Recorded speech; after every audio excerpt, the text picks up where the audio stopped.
what Mark Carney really said. Mark Carney stepped up to the podium in Brussels, and the world heard a speech. But anyone really listening heard something very different.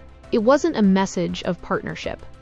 It wasn't a vision for peace. It was a confession of intent. Behind the polished phrases about peace, history, and shared values, Carney quietly revealed the real project. A project most Canadians never voted for, were never told about, and would never agree to if they understood the consequences. Carney openly declared that Canada is now aligning itself with the European Union, not just for trade, not just for cooperation, but for a shared system of climate control, digital governance, and UN-led global objectives. He said the quiet part out loud. Canada and Europe are now working together to combat climate change, achieve the Sustainable Development Goals, and protect academic and scientific freedoms. That last phrase, it sounds noble.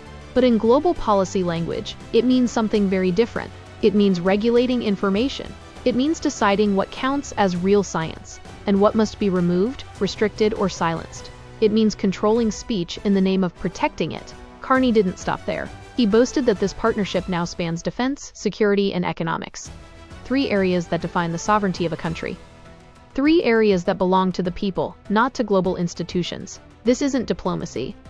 This is consolidation, a merging of power, a slow, quiet erasing of borders, not on the map, but in policy, in law, and in control. A Canada-EU power bloc, engineered around climate mandates that override national industries, digital governance frameworks that monitor citizens, the UN 2030 agenda baked directly into law, and a unified censorship regime disguised as freedom. This is the infrastructure of global governance.